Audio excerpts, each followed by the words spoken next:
সন্ধ্যায় বিএনপির স্থায়ী কমিটির জরুরি বৈঠক ডাকা হয়েছে। তারপরেই হয়তো জানা যাবে যে প্রধান উপদেষ্টা যে ভাষণ দিয়েছেন সেই ভাষণের প্রেক্ষিতে বিএনপি এটি ইতিবাচক নাকি নেতিবাচকভাবে গ্রহণ করবে।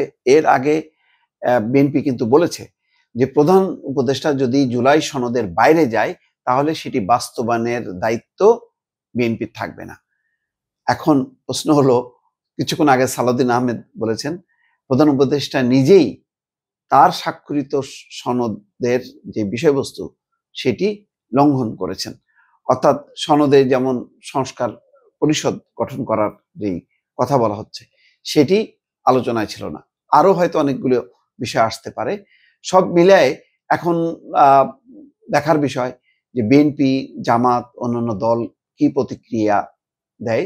যদি সব মিলিয়ে একটি সমঝোতা তৈরি না হয় বা ভাষণকে যদি ইতিবাচকভাবে গ্রহণ না করে তাহলে কিন্তু একটা সংকট তৈরি হবে দর্শক।